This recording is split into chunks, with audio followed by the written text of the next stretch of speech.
ಕಾಲಾವಕಾಶದ ಕೊರತೆ ಇರುವುದರಿಂದ ವೇದಿಕೆ ಮೇಲೆ ಆಸನರಾಗಿರುವ ಎಲ್ಲ ಹರಚರ ಗುರು ಚರಾವಿಂದಗಳಲ್ಲಿ ನನ್ನ ನಮನಗಳನ್ನು ಸಲ್ಲಿಸುತ್ತಾ, ಹಾಗೆಯೇ ವೇದಿಕೆ ಮೇಲೆ ಆಸನರಾಗಿರುವ ಎಲ್ಲ ಗಣ್ಯಮಂದರಿಗೂ ಕಮಿಟಿ ವತಿಯಿಂದ, ಭಕ್ತಾದಿಗಳ ವತಿಯಿಂದ, ಸ್ಥಳೀಯರ ವತಿಯಿಂದ ನಮನಗಳನ್ನು ಸಲ್ಲಿಸುತ್ತಾ, ಈ ಒಂದು ಕಾರ್ಯಕ್ರಮದಲ್ಲಿ ಕಮಿಟಿ ವತಿಯಿಂದ ಈಗ ತಡವಾಗಿ ಕಾರ್ಯಕ್ರಮಕ್ಕೆ ಆಗಮಿಸಿದಂಥ ತಾಲೂಕಿನ ಮುಖಂಡರಾದ ಸಂತೋಷ್ ಅವರಿಗೆ ಸದ್ಭಕ್ತರ ವತಿಯಿಂದ ಮತ್ತು ಕಮಿಟಿ ವತಿಯಿಂದ ವೇದಿಕೆಗೆ ಸ್ವಾಗತವನ್ನು ಬಯಸುತ್ತೇನೆ. ಹಾಗೆಯೇ ಕರಾವಳಿ ಜಿಲ್ಲಾಧ್ಯಕ್ಷರಾದ ಸೀತಾರಾಮರವರು ಸಹ ವೇದಿಕೆ ಮೇಲೆ ಆಗಮಿಸಬೇಕು. ಏಕೆಂದರೆ ಈಗ ದೇವಾಲಯದ ನಿರ್ಮಾಣದಲ್ಲಿ ಪರೋಕ್ಷವಾಗಿ ಅವರ ಬೆಂಬಲ ಇದೆ. ಅದೇ ರೀತಿ ಹೋಬಳಿ ಅಧ್ಯಕ್ಷರಾದ ಸಪ್ಪಳ್ಳಿ ಈಶ್ವರ್ ಅವರು ಸಹ ವೇದಿಕೆ ಮೇಲೆ ಆಗಮಿಸಬೇಕು, ದೇವಿ ಕೃಪೆಗೆ ಪಾತ್ರರಾಗಬೇಕು. ಪ್ರಾಸ್ತಾವಿಕ ನುಡಿಯನ್ನು ನುಡಿಯುವಂಥ ಒಂದು ಪುಣ್ಯ ಇವತ್ತು ನನ್ನದಾಗಿದೆ. ಜನನಿ ಜನ್ಮಭೂಮಿಶ್ಚ ಸ್ವರ್ಗಾದಸಿ ಗರಿಯಸಿ. ಪ್ರಪಂಚದ ಯಾವುದೇ ಮೂಲೆಗಳಲ್ಲಿ ನಮಗೆ ವಿವಿಧ ರೀತಿಯ ಸನ್ಮಾನಗಳು, ಅವಕಾಶಗಳು ಸಿಕ್ಕಿದರೂ ಸಹ ನಮ್ಮ ಊರಿನಲ್ಲಿ ನಮಗೆ ದೊರೆಯುವಂಥ ಅವಕಾಶ ಒಂದು ಸ್ವರ್ಗಕ್ಕಿಂತಲೂ ಮಿಗಿಲು. ದೇವರು ಮತ್ತು ಧರ್ಮ ಅನ್ನುವ ಎರಡು ವಿಚಿತ್ರಕ ಸಂಕ್ಷಿಪ್ತವಾದಂತಹ ಒಂದು ವಿಷಯಗಳು ನಮ್ಮ ಒಂದು ಪವಿತ್ರ ಭೂಮಿಯಾದ ಭರತಖಂಡದಲ್ಲಿ ಎಲ್ಲರ ಜನಮನದಲ್ಲಿ ಹಾಸುಹೊಕ್ಕಾಗಿದೆ. ದೇವರು ಮತ್ತು ಧರ್ಮವನ್ನು ಹೊರತುಪಡಿಸಿ ನಮ್ಮಗಳ ದಿನನಿತ್ಯದ ಬದುಕು ಹುಟ್ಟಿನಿಂದ ಸಾವಿನವರೆಗೂ ಸಾಧ್ಯವಿಲ್ಲ. ನಾನು ದೇವರನ್ನು ನಂಬದೇ ಇದ್ದರೂ ಸಹ ನನ್ನ ಅವಲಂಬಿತರು, ನನ್ನ ಪ್ರೀತಿ ಪಾತ್ರರು, ಯಾವುದೋ ಮೂಲಕ ನನ್ನ ಬಂಧು ಬಳಗದವರು ಆ ದೇವರನ್ನು ಪೂಜಿಸುತ್ತಿರುತ್ತಾರೆ, ಆರಾಧಿಸುತ್ತಿರುತ್ತಾರೆ. ಇದೇ ರೀತಿ ಪ್ರಪಂಚದ ಧಾರ್ಮಿಕ ಪರಿಷತ್ತಿನಲ್ಲಿ ನಮ್ಮ ಸನಾತನ ಧರ್ಮದ ಬಗ್ಗೆ ಬಹಳ ಒಂದು ಕೀಳರಿಮೆ ಇದ್ದಂಥ ಕಾಲ. ಈ ದೇಶ ಬೂದಿ ಬಡುಕರ ದೇಶ, ಕಂದಾಚಾರ, ಕಟ್ಟುಪಾಡು, ಶೋಷಣೆಗಳಿದ್ದಂಥ ಕಂದಾಚಾರ ಮತ್ತು ಮೂಢನಂಬಿಕೆಗಳು, ಶೋಷಣೆಗಳು ಮತ್ತು ತಾರತಮ್ಯಗಳಿಂದ ಕೂಡಿರುವಂಥ ಒಂದು ಧರ್ಮ.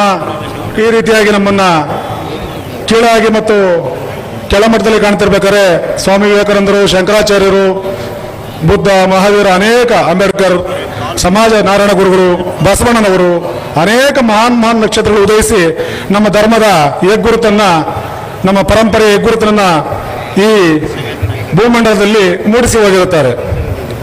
ಇತ್ತೀಚೆಗೆ ನಡೆದಂಥ ಧಾರ್ಮಿಕ ಪರಿಷತ್ತಿನಲ್ಲಿ ಪಾಶ್ಚಿಮಾತ್ಯ ರಾಷ್ಟ್ರಗಳಲ್ಲಿ ಕೇಳ್ತಾರೆ, ದೇವರು ಎಲ್ಲ ಕಡೆ ಇದ್ದಾನೆ, ಅಣು ರೇಣು ತೃಣಕಾಷ್ಟಗಳಿದ್ದಾನೆ, ಸಕಲ ಚರಾಚರಗಳ ವಸ್ತುಗಳಿದ್ದಾನೆ, ಸಕಲ ಜೀವಿಗಳಲ್ಲಿದ್ದಾನೆ, ಎಲ್ಲ ಕಡೆ ಸರ್ವಾಂತರ್ಯಾಮಿ ಅಂದ ಮೇಲೆ ಆ ದೇವರಿಗೆ ಒಂದು ವಿಗ್ರಹ ಏಕೆ, ಒಂದು ರೂಪ ಏಕೆ, ಒಂದು ದೇವಸ್ಥಾನ ಏಕೆ, ಗರ್ಭಗುಡಿ ಏಕೆ? ಈ ರೀತಿ ನಮ್ಮ ಒಂದು ಏನು ಸಂಪ್ರದಾಯ ಮತ್ತು ಪರಂಪರೆಗಳನ್ನ ಮೂದಲಿಸಿದಾಗ ಆ ಒಂದು ಧಾರ್ಮಿಕ ಪರಿಷತ್ತಿನ ಹಾಜರಿದ್ದಂಥ ನಮ್ಮ ಧಾರ್ಮಿಕರುಗಳು ಒಂದು ಸುಂದರವಾದ ಒಂದು ಉದಾಹರಣೆ ಸಮೇತ ಆ ಒಂದು ಪಾಶ್ಚಿಮಾತ್ಯ ರಾಷ್ಟ್ರಗಳ ಧಾರ್ಮಿಕರಿಗೆ ಮನವರಿಕೆ ಮಾಡಿಕೊಡ್ತಾರೆ. ನಾವು ನೀವೆಲ್ಲ ಇದ್ದೀವಿ, ಎಲ್ಲರೂ ಗಾಳಿನ ಉಸಿರಾಡ್ತಾ ಇದ್ದೀವಿ. ಆದರೆ ಈ ಗಾಳಿಯನ್ನು ಯಾರಿಂದಲೂ ಮುಟ್ಟಲು ಸಾಧ್ಯವಿಲ್ಲ, ಯಾರಿಂದಲೂ ಹಿಡಿದಿಟ್ಟುಕೊಳ್ಳಲು ಸಾಧ್ಯವಿಲ್ಲ, ಯಾರಿಂದಲೂ ನೋಡಲು ಸಾಧ್ಯವಿಲ್ಲ. ಹಾಗಾದರೆ ಗಾಳಿ ಇಲ್ಲವೇ? ಗಾಳಿ ಇದೆ. ಗಾಳಿ ಇಲ್ಲ ಅಂದರೆ ನಾವು ಬದುಕಕ್ಕೆ ಸಾಧ್ಯ ಇಲ್ಲ. ಅದೇ ರೀತಿ ದೇವರು ಎಲ್ಲ ಕಡೆ ಇದ್ದಾನೆ, ದೇವರಿಲ್ಲ ಅಂತ ಹೇಳೋಕ್ಕಾಗೋದಿಲ್ಲ. ವಿಜ್ಞಾನದ ಪಿತಾಮಹ ಐಸಾಕ್ ನ್ಯೂಟನ್ ಹೇಳ್ತಾನೆ, ಧರ್ಮವಿಲ್ಲದ ವಿಜ್ಞಾನ ಕುರುಡು, ವಿಜ್ಞಾನವಿಲ್ಲದ ಧರ್ಮ ಕುರುಡು ಅಂತ. ವಿಜ್ಞಾನದ ಪಿತಾಮಹನೇ ಹೇಳಿದ ಮೇಲೆ ದೇವರಿದ್ದಾನೆ ಅಂತ ಎಲ್ಲರಿಗೂ ಸರ್ವಸಮ್ಮತವಾದ ಒಪ್ಪಿತ ವಿಷಯ. ದೇವರಿಗೆ ಗುಡಿ ಏಕೆ?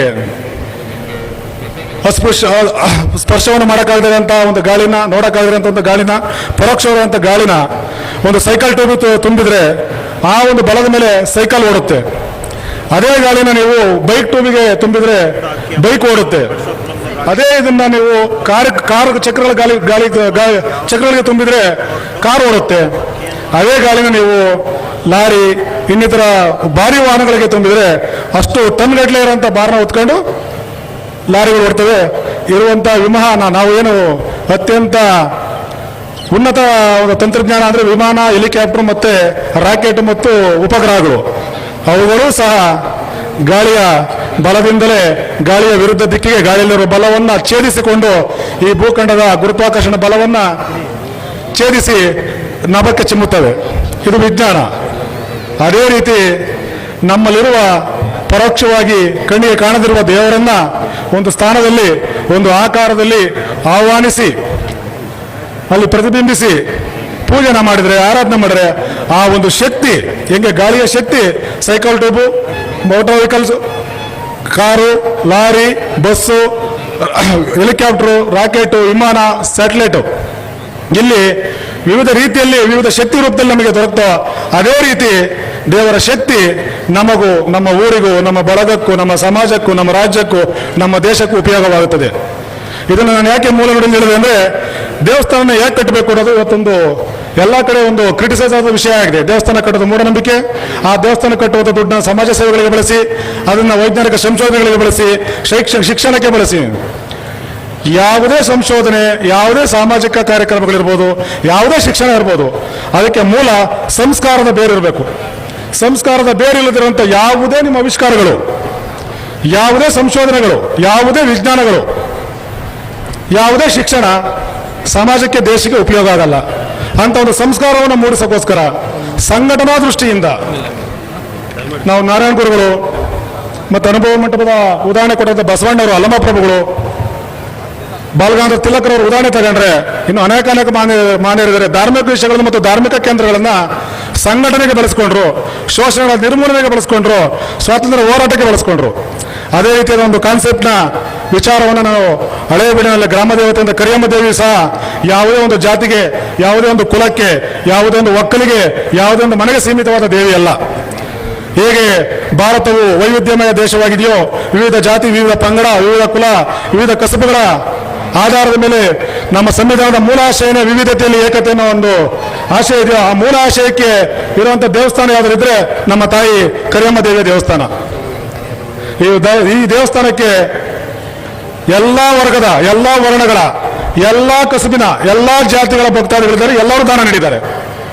ನಮ್ಮ ಧರ್ಮವನ್ನು ಮೀರಿದೆ ಬೇರೆ ಧರ್ಮದವರು ಸಹ ಒಂದು ಧನ ಸಹಾಯವನ್ನು ನೀಡಿದ್ದಾರೆ. ಹಾಗಾಗಿ ಈ ಸ್ಥಳ ಏನಿದೆ, ನಮ್ಮ ತಾಯಿ ಕರಿಯಮ್ಮ ದೇವಿ ಕಲಿಯುಗದವಳಲ್ಲ, ಮಹಾಭಾರತ ಕಾಲದ ದ್ವಾಪರ ಯುಗದವಳಲ್ಲ, ತ್ರೇತಾಯುಗದ ಕಾಲದ ರಾಮನ ಕಾಲದ ತ್ರೇತಾಯುಗದವಳಲ್ಲ, ಕೃಷ್ಣನ ಕಾಲದ ದ್ವಾಪರ ಯುಗದವಳಲ್ಲ. ಯುಗದ ಆದಿ ಅಂತ ಏನು ಕರಿತೀವಿ ನಾವು, ಯುಗ ಬಂದು ಈ ಒಂದು ಏನು ಸಂಸ್ಕಾರಗಳು, ಸಂಸ್ಕೃತಿಗಳು, ಪರಂಪರೆಗಳು, ಧಾರ್ಮಿಕ ಆಚರಣೆಗಳು ಬಂದಿದ್ದು ಕೃತಯುಗದಲ್ಲಿ. ಆ ಕೃತಯುಗದ ದೇವಿ ಅಂತೇಳಿ ನಮಗೆ ಮನದಟ್ಟಾಗಿದ್ದು ಪುತ್ತೂರಿನ ಪಕ್ಕದ ಮಿತ್ತೂರು ಕೇಶವ ಭಟ್ರನ್ನ ವಿದ್ವಾಂಸರವ್ರನ್ನ ಕರೆಸಿ ನಾವು ಅಷ್ಟಮಂಗಲ ಪ್ರಶ್ನೆ ಹಾಕಿಸ್ತೀವಿ, ದೇವಸ್ಥಾನ ಕಟ್ಟಬೇಕಾ ಬೇಡವಾ? ಯಾಕೆಂದ್ರೆ ನಾನು ಮೊದಲು ಹೇಳಿದೆ, ಈ ದೇವಿಗೆ ಬಹುಸಂಖ್ಯೆಯಲ್ಲಿ ಒಂದೇ ಕುಲಕ್ಕೆ, ಒಂದೇ ಪಂಗಡಕ್ಕೆ ಸೇರಿದಂಥ ಭಕ್ತಾದಿಗಳು ಇರಲಿಲ್ಲ. ಹಾಗಾಗಿ ಎಲ್ಲರ ಮನಸ್ಸಿನಲ್ಲಿದ್ದಂಥ ಸಂಶಯಗಳು ಮತ್ತು ಅವರ ಮನಸ್ಸಿಗೆ ಈ ಉದ್ದೇಶ ಏನಕ್ಕೆ ತುಂಬಕ್ಕೋಸ್ಕರ ನಾವು ಕಮಿಟಿ ಮಾಡ್ಕೊಂಡಿದ್ದು. ಆ ಕಮಿಟಿಯ ಎಲ್ಲರ ತೀರ್ಮಾನ ಮತ್ತು ಸಾರ್ವಜನಿಕ ತೀರ್ಮಾನದ ಮೇಲೆ ಮಿತ್ತೂರಿನ ಕೇಶವ ಭಟ್ರು, ವಿದ್ವಾನ್ ಕೇಶವ ಭಟ್ರನ್ನ ಕರೆಸಿ ಅಷ್ಟಮಂಗಲ ಪ್ರಶ್ನೆ ಹಾಕಿಸಿದಾಗ ಮಿತ್ತೂರಿನ ಕೇಶವ ಭಟ್ರು, ಹೌದು ಈ ದೇವಿ ಕೃತಯುಗದ ದೇವಿ. ಈ ಒಂದು ಊರು ರಾಷ್ಟ್ರಕೂಟರ ಕಾಲದಲ್ಲಿ ಇತಿಹಾಸ ಸಿಗುತ್ತೆ. ಅದಕ್ಕಿಂತ ಬೌದ್ಧ ಧರ್ಮದ ಐತಿಹ್ಯಗಳಿದಾವೆ ಇದೆ. ಯಾಕೆಂದ್ರೆ ಬೌದ್ಧ ಸ್ತೂಪಗಳನ್ನ ಕೆಡವಿ ಈ ದ್ವಾರಸಮುದ್ರ ಕೆರೆನ ರಾಷ್ಟ್ರಕೂಟರ ದೊರೆ ಧ್ರುವ ನಿರುಪಮ ನಿರ್ಮಿಸ್ತಾನೆ. ಜೈನ ಪರಂಪರೆಯ ಜೈನ ಬಸದಿಗಳಿದ್ದಾವೆ. ಹಾಗಾಗಿ ಎಲ್ಲಾ ಕಾಲದಲ್ಲೂ ಇದ್ದಂಥ ಊರಿನ ಪುರಾವೆ ಸಿಗುತ್ತೆ. ಇಂಥ ಊರಲ್ಲಿ ಹುಟ್ಟಿರೋದಕ್ಕೆ ನಾವೆಲ್ಲ ಪುಣ್ಯ ಮಾಡಬೇಕು. ಮತ್ತೊಮ್ಮೆ ನಾನು ಈ ಊರಲ್ಲಿ ಹುಟ್ಟಿರೋದಕ್ಕೆ ಹೆಮ್ಮೆ ಪಡ್ತಾ ಪುಣ್ಯ ಅಂತ ಭಾವಿಸುತ್ತಾ, ಇಂಥ ಒಂದು ಊರಿನಲ್ಲಿ ಅನೇಕ ರಾಜವಂಶಗಳು ಆಳಿ ಹೋಗಿದ್ದಾವೆ. ಆ ಅನೇಕ ರಾಜವಂಶಗಳ ರಾಜರುಗಳು ಈ ಊರಿಂದ ಪುರವನ್ನು ಆಚೆಗೆ ಹೋಗ್ಬೇಕಾದ್ರು, ಪುರದಿಂದ ಆಚೆಗೆ ಹೋಗ್ಬೇಕಾದ್ರು ಈ ತಾಯಿಯ ಅಪ್ಪಣೆ ಪಡಿಬೇಕಾಗಿತ್ತು. ತಮ್ಮ ಯುದ್ಧಗಳಿರ್ಬೋದು, ಪ್ರವಾಸ ಇರ್ಬೋದು, ಇಲ್ಲ ಬೇಟೆ ಇರ್ಬೋದು, ಶಿಕಾರಿ ಯಾವುದನ್ನೇ ಮುಗಿಸಿ ಮತ್ತೆ ಪುರ ಪ್ರವೇಶ ಮಾಡ್ಬೇಕಾದ್ರೆ ದೇವಿ ಅಪ್ಪಣೆಯನ್ನು ಪಡಿಬೇಕಾಗಿತ್ತು. ದೇವಿ ಅಪ್ಪಣೆ ಕೊಡದಿದ್ದ ಪಕ್ಷದಲ್ಲಿ ಅವರು ಅಲ್ಲೇ ಬಿಡಾರ, ನಾವು ಸೋಮವಾರ ಬಾಗಿಲು ಅಂತ ಆಡು ಭಾಷೆಯಲ್ಲಿ ಕರಿತೀವಿ, ಅಲ್ಲಿ ಬಿಡಾರವನ್ನು ಹೂಡಿ ದೇವಿ ಅಪ್ಪಣೆ ಪಡೆದ ನಂತರ ಪುರವನ್ನು ಪ್ರವೇಶಿಸಬೇಕಾಯಿತು.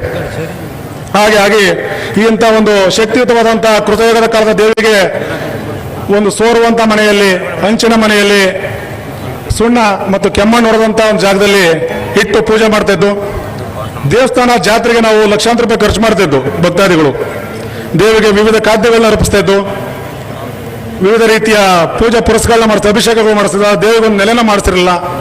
ಮತ್ತೆ ದೇವರಿಗೆ ನಾವು ಮಾಡಿಸ್ತು ಅಂತ ಹೇಳೋಕ್ಕಾಗೋದಿಲ್ಲ. ದೇವ್ರು ತನಗೆ ಯಾವಾಗ ಬೇಕಾವಾಗ ಕಟ್ಟಿಸ್ಕೊತಾಳೆ ದೇವಿ. ಹಾಗಾಗಿ ಆಗ 2014ರಲ್ಲಿ ಎಲ್ಲ ಗ್ರಾಮಸ್ಥಗಳಿಗೆ ಪ್ರೇರಣೆ ಆಯಿತು ದೇವಾಲಯ ನಿರ್ಮಿಸಬೇಕು ಅಂತ.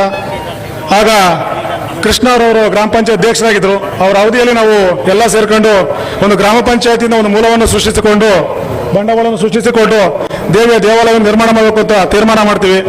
ತೀರ್ಮಾನ ಮಾಡಿದ ನಂತರ ಎಲ್ಲ 4 ಹಳ್ಳಿಯ ಹಳೇಬೀಡು, ಮಲ್ಲಾಪುರ, ಬಸ್ತಿಹಳ್ಳಿ, ಮಾಯಗಣ್ಣಹಳ್ಳಿ ಗ್ರಾಮಸ್ಥರು ಮತ್ತೊಮ್ಮೆ ಹೇಳ್ತೀನಿ, ಈಗ ದೇವಿ 5 ಗ್ರಾಮಕ್ಕೆ ಸೇರಿದ್ದು ಅಂತ ಹೇಳ್ಬಿಡ್ತಾರೆ. 5 ಗ್ರಾಮಕ್ಕೆ ಸೇರಿದಾಗ ಎಲ್ಲರಿಗೂ ಗೊತ್ತಾಗುತ್ತೆ. ನಾವಿಲ್ಲಿರೋಂಥ ನೆರೆದಿರೋರಿಗೆಲ್ಲ ಗೊತ್ತಿರೋದು 4 ಹಳ್ಳಿ, 5ನೇ ಹಳ್ಳಿ ಇಲ್ಲ ಅಂತ ಎಲ್ಲರೂ ವಾದ ಮಾಡ್ತಾರೆ. ಅವಾಗ ಮಾಯಗಣ್ಣಹಳ್ಳಿ ಬಸವರಾಜಣ್ಣರು ಬಂದು ಇಲ್ಲ ಮೋಟೇಹಳ್ಳಿ ಅಂತ ಒಂದು ಊರಿತ್ತು, ಅದನ್ನ ನೆಕ್ಸ್ಟ್ ಮೇಲೆ ನಾವು ಮಾಯಗಣ್ಣಹಳ್ಳಿಗೆ ಶಿಫ್ಟ್ ಆದ್ರು ಅಂತ ಹೇಳಿದಾಗ ಅದು 5 ಊರಿನ ಗ್ರಾಮ ದೇವತೆ ಅಂತ ಆಯಿತು. ಸೇರಿಕೊಂಡು ಒಂದು ಕಮಿಟಿನ ರಚಿಸಿಕೊಂಡು ಅದಕ್ಕೆ ಧರ್ಮಬೀರುಗಳು ಆದಂಥ, ಕೊಡುಗೆ ದಾನಿಗಳು ಆದಂಥ, ಹಲವಾರು ದೇವಾಲಯಗಳಿಗೆ ದಾನ ನೀಡಿದಂಥ ನಮ್ಮೂರಿನ ದಾನಶ್ರೇಷ್ಠರಾದಂಥ BC ತುಕಾರಾಮ್ ರಾಯರವ್ರನ್ನ ಅಧ್ಯಕ್ಷರಾಗಿ ಮಾಡ್ಕೊಳ್ತೀವಿ. ಅದೇ ರೀತಿ ಎಲ್ಲ ವರ್ಗದ ಮತ್ತು ಎಲ್ಲ ರಾಜಕೀಯ ಶಕ್ತಿಗಳ ಒಂದು ಸಹವಾಸದಲ್ಲಿದ್ದಂಥ ಮಲ್ಲಿಕಣ್ಣವರ ಅದಕ್ಕೆ ನಾವು ಕಮಿಟಿ ಉಪಾಧ್ಯಕ್ಷರು ಮಾಡ್ಕೊತೀವಿ. ಎಲ್ಲರಲ್ಲೂ ಗೌರವಬಾಧ್ಯಂತ ಮೇಷ್ಟ್ರಾದ SC ಮಲ್ಲಾಪುರ ಅವ್ರನ್ನ ನಾವು ಗೌರವಾಧ್ಯಕ್ಷರು ಮಾಡ್ಕೊತೀವಿ. ಗಣೇಶ್ ಅಣ್ಣವರ ಉಪಾಧ್ಯಕ್ಷರು ಮಾಡ್ಕೊತೀವಿ. ಗೋಪಾಲ್ ಅಂತ ಒಬ್ಬ ಯುವಕರನ್ನ ನಾವು ಖಜಾಂಚಿ ಮಾಡ್ಕೊತೀವಿ. ಕುಮಾರ್ ಅಂತ ನಮ್ಮೂರಿನ ವಕೀಲರಾದ ಲಾಯರ್ ಅವ್ರನ್ನ ಕಾನೂನು ಸಲಹೆಗೆ ನೇಮಿಸ್ಕೊತೀವಿ. ಇನ್ನು ಅನೇಕ ಸದಸ್ಯರುಗಳನ್ನ ಅವರವರ ದೇವಿ ಆಶೀರ್ವಾದಂತೆ ನಾವು ಸಮಿತಿ ಸದಸ್ಯರಾಗಿ ಮಾಡಿಕೊಂಡು ದೇವಾಲಯ ನಿರ್ಮಾಣಕ್ಕೆ ನಾವು ಪ್ರಾರಂಭ ಮಾಡ್ತೀವಿ. ಪ್ರಾರಂಭ ಮಾಡಿದ ನಂತರ 2015ರಲ್ಲಿ ದೇವಾಲಯವನ್ನು 2015 ಮತ್ತು 2016ರಲ್ಲಿ ದೇವಾಲಯವನ್ನು ಕೆಡವಿ ಇಡೀ ದೇವಸ್ಥಾನವನ್ನು ಗ್ರಾನೈಟಲ್ಲಿ ಕಟ್ಟಬೇಕು ಅಂತ ತೀರ್ಮಾನ ಮಾಡಿದಾಗ ಗ್ರಾನೈಟ್ ಎಷ್ಟು ತೂಕ ತಾಗುತ್ತೆ ಅಷ್ಟು ತೂಕವಾದಂತ ತಲೆಯಕ್ಕೆ ಅಷ್ಟೇ ಭದ್ರವಾದ ಬುನಾದಿ ಹಾಕಬೇಕು. ಬೇರೆ ಇದ್ರೆ ಮರ ಎತ್ತರಕ್ಕೆ ಬೆಳೆಯುತ್ತೆ, ತಳಹದಿ ಇದ್ರೆ ಕಟ್ಟಡ ನಿಲ್ಲುತ್ತೆ. ಹೊಯ್ಸಳರ ದೇವಸ್ಥಾನ, ಬೇಲೂರು ದೇವಸ್ಥಾನ 1000 ವರ್ಷ ಆಯಿತು. ಮುಂದಿನ ವರ್ಷಕ್ಕೆ ಹಳೇಬೀಡು ದೇವಸ್ಥಾನ 1000 ವರ್ಷ ಆಗುತ್ತೆ. 1004 ವರ್ಷ ಆಗಿದೆ. ಇಂತಹ ದೇವಸ್ಥಾನ 1000 ವರ್ಷ ಬಾಳಿರುವಂಥ ದೇವಸ್ಥಾನಗಳಿದ್ದಾಗ ಬೇರೆ ಊರಲ್ಲಿ ಕಟ್ಟೋದು ಬೇರೆ, ನಮ್ಮೂರಲ್ಲಿ ದೇವಸ್ಥಾನ ಅಂತ ನಮ್ಮ ಈ ಕರಿಯಮ್ಮ ದೇವಿ ದೇವಸ್ಥಾನವೂ ಸಹ 1000 ವರ್ಷ ಇರಬೇಕು ಅನ್ನೋ ರೀತಿಯಲ್ಲಿ ನಾವು ಮಿತ್ತೂರು ಕೇಶವ ಭಟ್ರವರ ಮಾರ್ಗದರ್ಶನದಲ್ಲಿ ಧಾರ್ಮಿಕ ಸೂಚನೆ ಮೇರೆಗೆ ಸುಬ್ರಹ್ಮಣ್ಯದ ಮುನಿಯಂಗಳವರವರ ಒಂದು ಆರ್ಕಿಟೆಕ್ಟ್ ವಾಸ್ತುವಿನ್ಯಾಸದ ಮೇಲೆ ದೇವಸ್ಥಾನ ಕಟ್ಟಬೇಕು ಅಂತ ಹೋದಾಗ ನಾವು ಸಹ ಈ ಬೇಲೂರಿನ ಚನ್ನಕೇಶ್ವರ ಟೆಂಪಲ್ ಕಟ್ಟಿ ಆದಮೇಲೆ ಹೊಯ್ಸಳೇಶ್ವರ ಟೆಂಪಲ್ ಕಟ್ಟಕ್ಕೆ ರಾಣಿ ಶಾಂತಲಿ ಅವರು ಯಾವ ಮಾರ್ಗ ಅನುಸರಿಸಿದ್ರು ಅದೇ ರೀತಿ ನಾವು ಒಂದು ಮಾರ್ಗನ ಅನುಸರಿಸಿದ್ವು.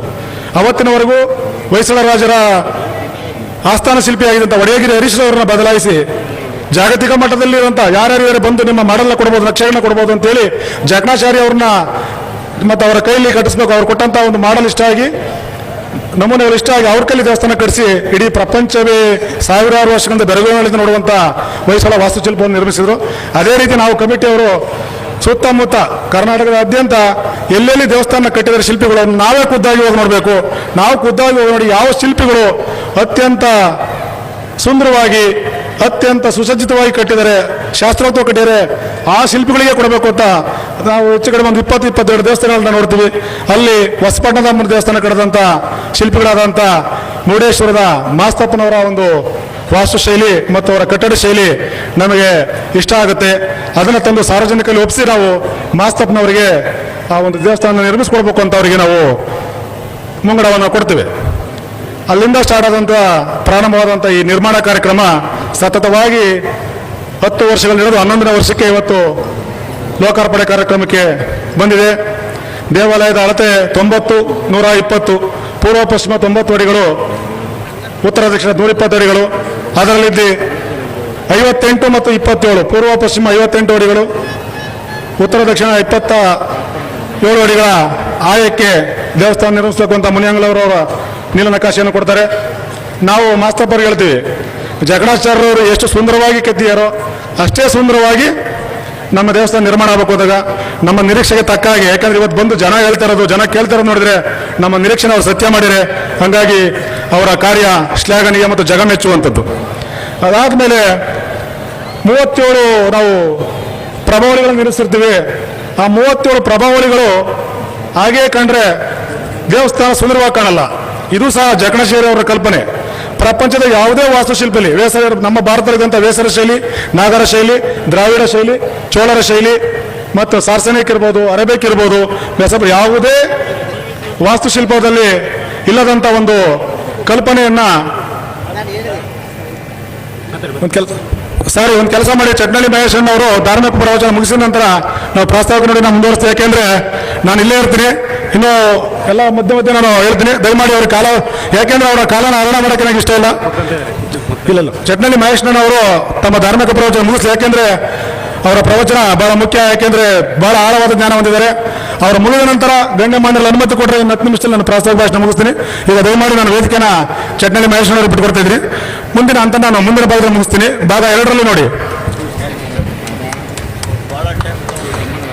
ಮಂಜಣ್ಣವರು ಕಾರ್ಯಕ್ರಮದಲ್ಲಿ ಪ್ರಾಸ್ತಾವಿಕವಾಗಿ, ಯಾಕೆಂದರೆ ಹಿಂದಿನಿಂದ ಹೋಗುವಂತಹ ಅವಲೋಕನವನ್ನು ಬಹಳ ಚೆನ್ನಾಗಿ ಅಚ್ಚುಕಟ್ಟಾಗಿ ಮುಡಿಸ್ಕೊಟ್ಟಿದ್ದಾರೆ ನಮ್ಮ ಜೈಲ್ ಸೂಪರಿಂಟೆಂಡೆಂಟ್ ಅಂತ ಮಂಜಣ್ಣವರು. ಅವರಿಗೆ ತುಂಬ ಹೃದಯದ ಧನ್ಯವಾದವನ್ನು ಹೇಳ್ತಾ ಆಶೀರ್ವಾದದೊಂದಿಗೆ ಮುಂದುವರಿಸಿದ್ದೀನಿ.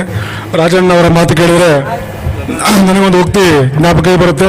ಸಿರಿ ಬಂದ ಕಾಲಕ್ಕೆ ಕರೆದು ದಾನ ಮಾಡುವಂಥ ದಾಸರು ಹೇಳಿದ್ದಾರೆ.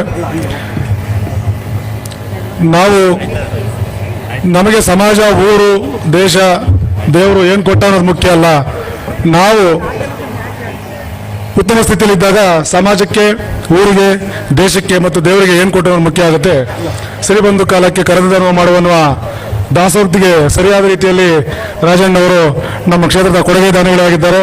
ಅವರು ಶಿಲೆಯನ್ನು ದಾನ ಮಾಡದಿರುವ ದೇವಸ್ಥಾನಗಳು ಇವತ್ತು ನಮ್ಮ ತಾಲೂಕಿನಾದ್ಯಂತ ಯಾವುದೇ ಆಗಲಿ ಇಲ್ಲ ಅಂತ ಹೇಳಬಹುದು. ಅತಿಶಯೋಕ್ತಿ ಅಲ್ಲ.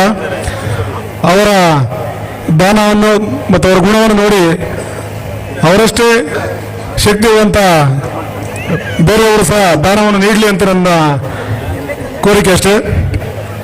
ಈ ಒಂದು ದೇವಸ್ಥಾನ ಹೊಯ್ಸಳ ಶೈಲಿಯಲ್ಲಿ ಅಷ್ಟೇ ಅದ್ದೂರಿಯಾಗಿ ಬರಬೇಕನ್ನ ಆಸೆಯೊಂದಿಗೆ ನಮ್ಮ ಕಮಿಟಿಯವರೆಲ್ಲ ತೀರ್ಮಾನ ಮಾಡಿ ಮಾಸ್ತಪ್ಪನವರಿಗೆ ನಾವು ದೇವಸ್ಥಾನವನ್ನು ನಿರ್ಮಿಸೋಕ್ಕೆ ಕೊಡ್ತೀವಿ. ಅದೇ ರೀತಿ ಅವರು 58 ಅಡಿ ಉದ್ದ, 27 ಅಡಿ ಅಗಲ ವಿಸ್ತರಣೆ ಆಯದಲ್ಲಿ ಸುಬ್ರಹ್ಮಣ್ಯದ ಖ್ಯಾತ ವಾಸ್ತುಶಿಲ್ಪಿಗಳಾದ ಮುನಿಯಂಗಳವರ ನೀಲನಕ್ಷೆಯೊಂದಿಗೆ ದೇವಸ್ಥಾನ ನಿರ್ಮಾಣ ಮಾಡ್ತಾರೆ. 21 ಅಡಿ ಎತ್ತರದ ಗೋಪುರವನ್ನು ನಿರ್ಮಿಸ್ತಾರೆ. ಆದರೆ 37 ಪ್ರಭಾವಳಿಗಳು ಇರ್ತವೆ. ಆ 37 ಪ್ರಭಾವಳಿಗಳು ಖಾಲಿ ಇದ್ದಾಗ ಆ ಖಾಲಿ ಇದ್ದಂಥ ಪ್ರಭಾವಳಿಗಳು ದೇವಸ್ಥಾನಕ್ಕೆ ಅಂದ ಮತ್ತು ಸೊಬಗನ್ನು ತರುವುದಿಲ್ಲ ಅಂತ ಒಂದು ಭಾವನೆಯನ್ನು ವ್ಯಕ್ತಪಡಿಸಿದಾಗ ಎಲ್ಲ ಸಾರ್ವಜನಿಕರು ಮತ್ತು ಕಮಿಟಿ ವತಿಯಿಂದ ಹೊಯ್ಸಳರ ಕಾಲದಲ್ಲಿ ಜಕಣಾಚಾರ್ಯ ಅವರು ಏನು ಯಾವುದೇ ಪ್ರಪಂಚದ ಯಾವುದೇ ವಾಸ್ತುಶಿಲ್ಪದಲ್ಲಿ ಇಲ್ಲದೇ ಇರುವಂಥ ಹೊರಗೋಡೆಗಳಿಗೆ ಅಲಂಕಾರವನ್ನು ಮಾಡುವಂಥ ವಾಸ್ತುಶಿಲ್ಪ ಶೈಲಿ ಪ್ರಪಂಚದ ಯಾವುದೇ ವಾಸ್ತುಶಿಲ್ಪಿ ಇಲ್ಲ. ಇವತ್ತಿಗೂ ಚೆಕ್ ಮಾಡ್ಕೋಬಹುದು. ಆಗ ಶಾಂತಳವರು ಮತ್ತು ಜಕಣಾಚಾರ್ಯವರ ಒಂದು ಮುಂದಾಲೋಚನೆಯಿಂದ ದೇವಸ್ಥಾನ ಅದ್ಭುತವಾಗಿ ಕಾಣಬೇಕು ಅಂತ ಹೊಯ್ಸಳ ವಾಸ್ತುಶಿಲ್ಪದಲ್ಲಿ ಮಾತ್ರ ಹೊರಗೋಡೆಗಳಿಗೆ ವಿಗ್ರಹಗಳನ್ನು ಕೂರಿಸುವುದರ ಮೂಲಕ ಮತ್ತು ಬದರಿಕೆಯನ್ನು ಒಂದು ವಿಶಿಷ್ಟವಾದ ವಿಗ್ರಹ ಶೈಲಿನ ಸುಂದರವಾದ ಮನುಷ್ಯನ ದೇಹಾಕೃತಿ ಯಾವ ರೀತಿ ಇದೆ ಅದೇ ರೀತಿ ವಿಗ್ರಹಗಳನ್ನ ಕೆತ್ತನೆ ಮಾಡಿ ಕೂರಿಸುವುದರ ಮೂಲಕ ಆಂತರಿಕವಾಗಿ ಮತ್ತು ಬಾಹ್ಯವಾಗಿ ದೇವಸ್ಥಾನದ ಸೌಂದರ್ಯ ಹೆಚ್ಚಿದ್ರು. ನಾವು ಅದೇ ರೀತಿ ನಾವು ಮಾಡೋಣ ಅಂತ ಹೇಳಿದಾಗ ನಮ್ಮ ಊರಿನ ಸ್ಥಳೀಯ ಶಿಲ್ಪಿಯಾದ ಮುತ್ತುರಾಜ್ ಅವರು ವಹಿಸ್ಕೊಡ್ತೀವಿ. 37 ಪ್ರಭಾವಳಿಗಳಿಗೆ ಅಷ್ಟೇ ಅದ್ಭುತವಾಗಿ ಅವರು ಕಪ್ಪು ಶಿಲೆಯಲ್ಲಿ, ಕೃಷ್ಣಶಿಲೆಯಲ್ಲಿ ವಿಗ್ರಹಗಳನ್ನು ನಿರ್ಮಿಸಿಕೊಟ್ಟು ಇವತ್ತು ದೇವಸ್ಥಾನದ ಅಂದವನ್ನು ಹೆಚ್ಚಿಸಿರುತ್ತಾರೆ. ಈ ಒಂದು ಬೃಹತ್ ಕಾರ್ಯಕ್ಕೆ ಕೋಟ್ಯಾಂತರ ರೂಪಾಯಿಗಳ ವೆಚ್ಚದಲ್ಲಿ ನಿರ್ಮಾಣವಾದ ಬೃಹತ್ ಕಾರ್ಯಕ್ಕೆ ಹೆಚ್ಚಿನ ರೀತಿಯಲ್ಲಿ ಎಲ್ಲ ಭಕ್ತಾದಿಗಳು, ಎಲ್ಲ ವರ್ಗದ, ಎಲ್ಲ ಆರ್ಥಿಕ ಪರಿಸ್ಥಿತಿ ಇರುವಂತಹ ಭಕ್ತಾದಿಗಳು ಹೆಚ್ಚಿನ ತನುಮನದ ಸಹಾಯ ಮಾಡಿದ್ದಾರೆ. ಅದಕ್ಕೆ ಮೂಲ ಕಾರಣ ಅಂದರೆ ನಮ್ಮ ಕಮಿಟಿಯಲ್ಲಿದ್ದಂಥ ಅಧ್ಯಕ್ಷ ಮೇಲಿದ್ದಂಥ ಸಾರ್ವಜನಿಕರಾದಂಥ ಒಳ್ಳೆಯ ಅಭಿಪ್ರಾಯ ಮತ್ತು ಕಮಿಟಿಯಲ್ಲಿದ್ದಂಥ ಸೆಕ್ರೆಟರಿ ಕುಮಾರಸ್ವಾಮಿ ಅವರಲ್ಲಿ, ಮಲ್ಲಿಕಣ್ಣ ಆಗಲಿ, ಎಚ್ ಸಿ ಮಲ್ಲಪ್ಪೇಸ್ಟ್ ಆಗಲಿ, ನಮ್ಮ ಕಮಿಟಿಯಲ್ಲಿ ಏನು ಗೋಪಾಲು, ಬೈರೇಶ್, ರುದ್ರೇಶ್ ಈ ಥರ ಕಮಿಟಿಲಿದ್ದಂಥ ಎಲ್ಲ ವ್ಯಕ್ತಿಗಳ ಮೇಲೆ ನಂಬಿಕೆ ಇಟ್ಟು ನೀವು ಕೊಟ್ಟಂಥ ದುಡ್ಡನ್ನ ಸದುಪಯೋಗ ಪಡಿಸಿದೀವಿ ಅಂತ ನಾವು ಭಾವಿಸ್ತೀನಿ. ದೇವಸ್ಥಾನಗಳು ಮೌಢ್ಯ ಮತ್ತು ಶೋಷಣೆ ಮತ್ತು ತಾರತಮ್ಯ ಹೊಡುವಂಥ ಸ್ಥಳಗಳಾಗಬಹುದು, ಜ್ಞಾನ ಕೇಂದ್ರಗಳಾಗಬೇಕು. ಹಿಂದಿನಿಂದಲೂ ಜ್ಞಾನ ಕೇಂದ್ರಗಳೇ ಆಗಿದ್ದು. ಅದಕ್ಕೆ ನಾನು ಇನ್ನೊಂದು ಉದಾಹರಣೆ ಹೇಳ್ತೀನಿ. ರಾಮಾನುಜಾಚಾರ್ಯರ ಒಂದು ಉದಾಹರಣೆಯನ್ನು ಹೇಳ್ತೀನಿ. ಯಾಕೆಂದರೆ ಭಾರತದ ಅತ್ಯಂತ ದೊಡ್ಡ ದೇವಾಲಯ ಸಂಕಲನ ಶ್ರೀರಂಗಂ ಅವರು ಅಧ್ಯಯನ ಮಾಡ್ಬೇಕಾದ್ರೆ ಅವ್ರ ಗುರುಗಳು ಒಂದು ಮಂತ್ರ ಕೊಟ್ಟು, ಈ ಮಂತ್ರವನ್ನು ನೀನು ಒಬ್ಬನೇ ಇಟ್ಕೋಬೇಕು, ಯಾರಿಗೂ ಸತ್ತೋಗ್ತೀಯ, ಮಂತ್ರ ಕೇಳಿದಂತರಿಗೆ ಚಿರಂಜೀವಿ ಪಟ್ಟ ಸಿಗುತ್ತೆ, ಆಯುಷ್ ಜಾಸ್ತಿ ಆಗ್ತದಾಗ ಅವರು ಶ್ರೀರಂಗಂನ ಎತ್ತರವಾದ ಗೋಪುರವನ್ನ ಏರಿ ಆ ಗೋಪುರದ ಮೇಲಿಂದ ಸುತ್ತಮುತ್ತ ಎಲ್ಲರೂ ಕೇಳಿಸ್ಕೊಳ್ಳಿ, ಎಲ್ಲರೂ ಚಿರಂಜೀವಿ ಆಗಲಿ, ಸಾವು ಬಂದ್ರೆ ನನಗೆ ಬರಲಿ ಅಂತೇಳಿ ಅಲ್ಲಿಂದ ಮಂತ್ರ ಹೇಳ್ತಾರೆ. ನಾನು ಯಾಕೆ ಉದಾಹರಣೆ ಹೇಳ್ತೀನಿ ಅಂದ್ರೆ ರಾಮಾನುಜಾಚಾರ್ಯರಿಗೂ ನಮ್ಮ ಹೊಯ್ಸಳರಿಗೂ ನಮ್ಮೂರಿಗೂ ಬೇಲೂರಿಗೂ ಅವಿನಾಭಾವ ಸಂಬಂಧ ಇದೆ ಮತ್ತು ದೇವಾಲಯಗಳನ್ನ ಯಾವ ರೀತಿ ಉಪಯೋಗಿಸ್ಕೋಬಹುದು ಅನ್ನೋದಕ್ಕೆ ನಾನು ಉದಾಹರಣೆ ಕೊಟ್ಟೆ. ಯಾವುದೇ ದೇವರು, ಧರ್ಮ ಮತ್ತು ದೇವಾಲಯಗಳು, ಮಠಗಳು ಯಾವುದನ್ನು ಕೆಟ್ಟದನ್ನು ಹೇಳಿಲ್ಲ, ಒಳ್ಳೆಯದನ್ನೇ ಹೇಳಿದ್ದಾರೆ. ದೇಶದ ರಕ್ಷಣೆ, ಸಮಾಜದ ರಕ್ಷಣೆ, ಮನುಕುಲದ ರಕ್ಷಣೆ, ಸಕಲ ಜೀವಿಗಳ ರಕ್ಷಣೆ ಆದ್ಯ ಕರ್ತವ್ಯ ದೇವಸ್ಥಾನಗಳದು ಮಠಮಾನ್ಯಗಳದು ಆಗಿರುತ್ತದೆ. ಆ ದೇವಸ್ಥಾನ ಮತ್ತು ಮಠಮಾನ್ಯಗಳನ್ನು ನಡೆಸುವಂತ ಮುಂದಾಳತ್ವ ಏನಿದೆ, ಆ ಮುಂದಾಳತ್ವದ ಅಂತಃಸತ್ವ ಮತ್ತು ಅಂತಃಶಕ್ತಿಯ ಮೇಲೆ ಆ ದೇವಾಲಯಗಳು ನಿಂತಿರ್ತವೆ. ನಾವು ಉದಾಹರಣೆಗೆ ನಮ್ಮೂರ ಹಳಗಡಿನ ದೇವಾಲಯವನ್ನು ನೋಡಿದ್ರೆ ಆ ದೇವಾಲಯವು ಕೇವಲ ಭಕ್ತಿ ಭಾವದ ಸಂಕೇತವಾಗಿರಲಿಲ್ಲ, ಜ್ಞಾನದ ಸಂಕೇತವಾಗಿತ್ತು, ಗುಣವಾಗಿತ್ತು, ಕೋಶಾಧಾರವಾಗಿತ್ತು. ಇಂದಿನ ನಮ್ಮ ಜನರೆಲ್ಲ ತಮ್ಮ ವಜ್ರ ವೈಡೂರ್ಯಗಳನ್ನು ಮತ್ತು ತಮ್ಮ ಸಂಪತ್ತನ್ನು ದೇವಾಲಯದಲ್ಲಿ ಇಡ್ತಿದ್ರು. ಆ ದೇವಾಲಯ ಇಡ್ತಿದ್ರಿಂದಲೇ ಪರಕೀಯ ದಾಳಿಕೋರರು ದೇವಾಲಯಗಳನ್ನ ಭಗ್ನಗೊಳಿಸಿದ್ರು. ಯಾಕೆ? ಸಂಪತ್ತಿನ ಕ್ರೋಢೀಕರಕ್ಕೋಸ್ಕರ. ಹಾಗಾಗಿ ಆ ದೇವಾಲಯಗಳಲ್ಲಿ ಪುರಾಣ ಇತ್ತು, ವಿಜ್ಞಾನ ಇತ್ತು, ಲಲಿತಕಲೆ ಇತ್ತು, ಸೌಂದರ್ಯ ಇತ್ತು. ಅದೇ ಮಾದರಿಯ ದೇವಸ್ಥಾನವನ್ನ ನಾವು ಇಂದು ನಮ್ಮೂರಲ್ಲಿ ನಿರ್ಮಿಸಿದ್ದೇವೆ. ನಮ್ಮ ಕಮಿಟಿ ವತಿಯಿಂದ ಏನು ಎಲ್ಲರ ಮುಂದಾಳತ್ವ ಮತ್ತು ಅವರ ಅವಿರತ ಶ್ರಮದಿಂದ ನಿರ್ಮಾಣ ಆಗಿದೆ.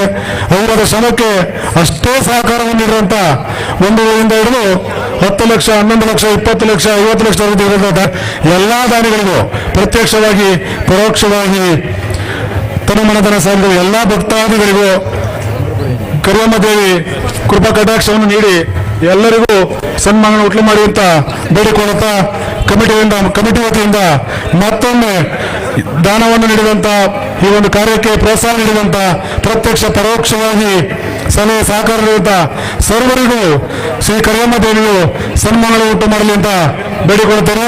ಕರಿಯಮ್ಮ ಮತ್ತು ಉಡಿಸಲಮ್ಮ ತಮ್ಮ ಪಲಾರ ಸ್ವಾಮಿ ಹೇಳಿದಂಗೆ ಗಾಳಿಕೆರೆಯ ಮೂಲದಿಂದ ಹಳೆಗಡೆಗೆ ಬಂದು ಇಲ್ಲಿ ನೆಲೆಸುವಂತ ದೇವಿಗಳು.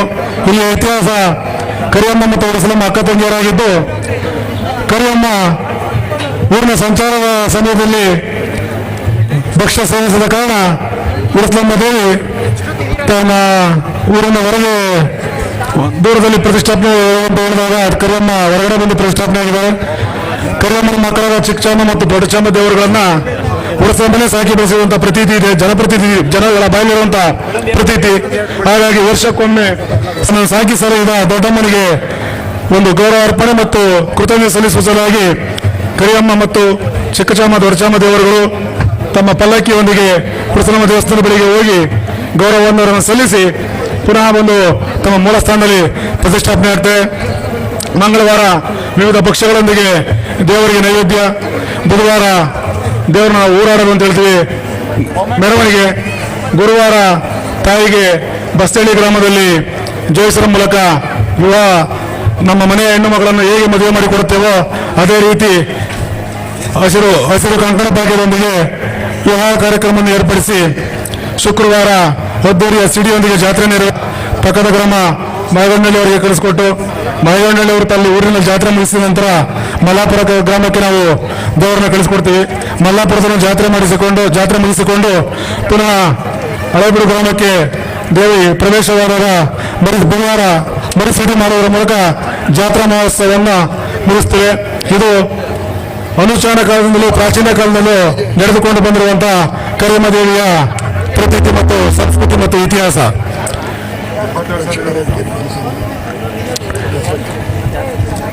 ಆರಕ್ಷಕ ಇಲಾಖೆ ಕಾರ್ಯ ಶ್ಲಾಘನೀಯ.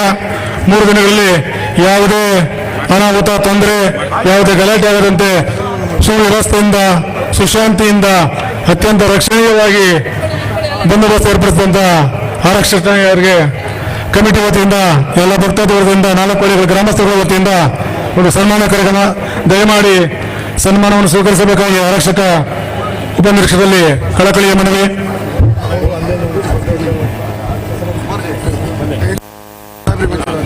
ಧರ್ಮ ರಕ್ಷತೆ ರಕ್ಷಿಸ್ತೀವಿ ಅಂತ ನಾವು ಧರ್ಮವನ್ನು ರಕ್ಷಿಸಿದರೆ ಧರ್ಮ ನಮ್ಮನ್ನು ರಕ್ಷಿಸುತ್ತದೆ. ಗುಡಿಯಲ್ಲಿರುವ ದೇವರಿಗೆ ಚಿನ್ನ ಹಾಕುವ ಬದಲು ಮನೆಯಲ್ಲಿರುವ ತಾಯಿಗೆ ಅನ್ನ ಹಾಕುವಂತ. ನೀವು ಯಾವುದೇ ಕಾಶಿ ಮಥುರಾ ಪುಣ್ಯಕ್ಷೇತ್ರಗಳಿಗೆ ಹೋದಲ್ಲಿ, ಬೋರ್ಗಯ, ಪ್ರಯಾಗರಾಜ್ ಎಲ್ಲಿಗೂ ಹೋಗಿ ನೀವು ಯಾವುದೇ ಹೋಮ ಹವನಗಳನ್ನು ಮಾಡಿದ್ರು ಸಹ ಮೊದಲಿಗೆ ಕೇಳಬೇಕಾಗಿರೋದು ಗ್ರಾಮ ದೇವತೆ, ಅನಂತರ ಮನೆದೇವತೆ, ಕುಲದೇವತೆ. ಹಾಗಾಗಿ ನೀವು ಗ್ರಾಮ ದೇವತೆಯನ್ನು ಸಂಪ್ರೀತಗೊಳಿಸಿದಲ್ಲಿ ಎಲ್ಲ ಶುಭಗಳು ಸನ್ಮಾನಗಳು ತಮಗೆ ಉಂಟಾಗುತ್ತದೆ ಅಂತ ಭಾವಿಸುತ್ತಾ ಹೇಳುತ್ತಾ ಕೋರಿಕೊಳ್ಳುತ್ತಾ ಇನ್ನು ಸಾಯಂಕಾಲದವರೆಗೂ ಅನ್ನದಾಸೋಹ ಕಾರ್ಯಕ್ರಮ ಇದೆ. ಸಾಯಂಕಾಲ ರಸಮಂಜರಿ ಕಾರ್ಯಕ್ರಮ ಇದೆ. ಕಾಣಿಕೆಯನ್ನು ನೀಡುವಂತಹ ಭಕ್ತಾದಿಗಳು ಕಾಣಿಕೆ ಉಂಡೆಗಳನ್ನು ನಡೆಸಿದ್ದೇವೆ. ದೇವಸ್ಥಾನದ ಮುಂಭಾಗದಲ್ಲಿ ದೇಣಿಗೆಯ ರಿಸಿಪ್ಟ್ಗಳನ್ನು ನಡೆಸಿದ್ದೇವೆ. ತಮ್ಮ ತನುಮನ ಧನ ಸಹಾಯವನ್ನು ದೇವಿಗೆ ಅರ್ಪಿಸಿ ಕರಿಯಮ್ಮ ದೇವಿಯವರ ಕೃಪಾ ಕಟಾಕ್ಷಕ್ಕೆ ಪಾತ್ರರಾಗಬೇಕಾಗಿ ವಿನಂತಿ. ಮುಂದೆ ಅಧ್ಯಕ್ಷರ ಭಾಷಣದೊಂದಿಗೆ ಈ ಕಾರ್ಯಕ್ರಮ ಸಂಪನ್ನಗೊಳ್ಳಲಿದೆ.